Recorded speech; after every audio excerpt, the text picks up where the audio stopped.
Bijl. I'm a professional windsurfer on the Fuerteventura Slalom tour. Today we're going to talk you through some of the equipment, how to set it up, how to use it, how to get the most out of it, how to get the most out of yourself.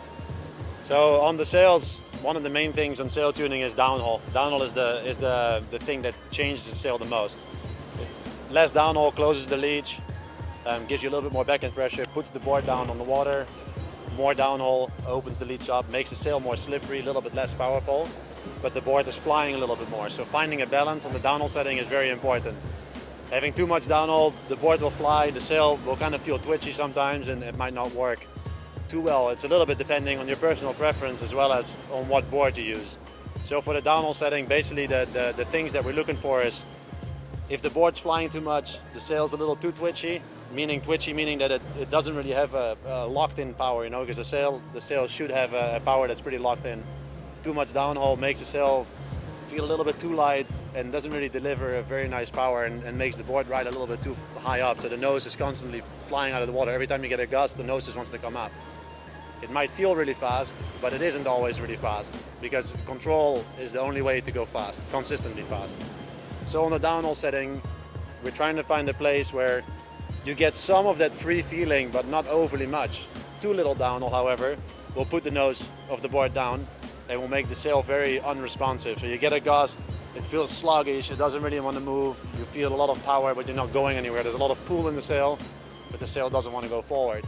So you got to find the balance between those two, because you want some of that pull to push onto the fin, but you don't want to have too much of that pull because it's going to want to spin out and you don't want to accelerate. It feels like something is stuck, it doesn't want to go anywhere. So finding the right downhaul setting is the most important thing of sail trim.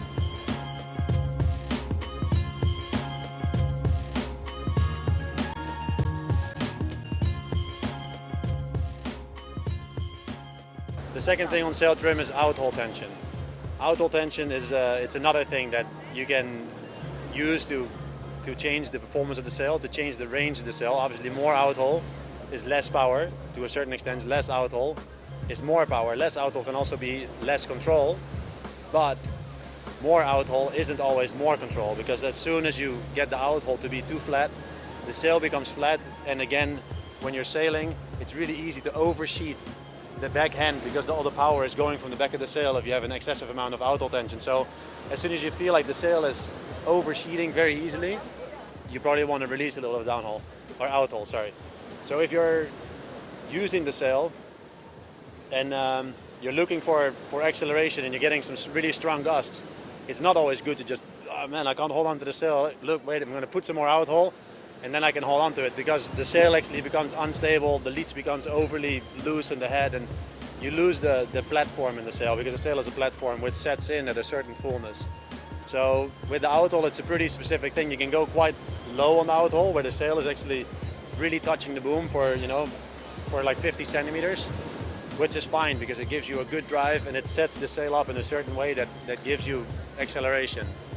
So anywhere from just not touching the boom to touching the boom for about this much, especially on your pride sails, it's about your tuning range on the outhaul.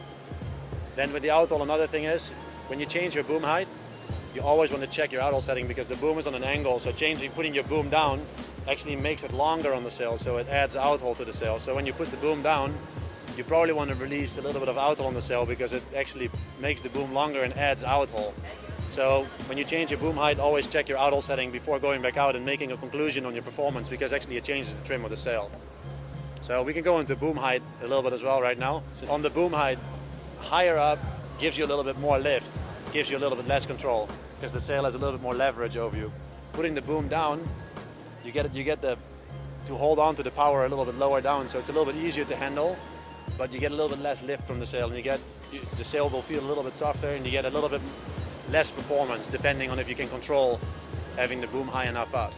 So with the boom height, you can change some of the control of the sail when it gets really, really windy or really, really choppy, for example. Usually I use the boom just a little bit lower, just to get a little bit more control over the equipment and still get a good performance. Because when it's a little bit more choppy, it's not just about top speed, it's about getting a consistent speed through the chop. So you might lose a little bit on the very, very top end, but in the end, over the whole reach, you're actually going to be quicker because you can control the power the whole time you're going.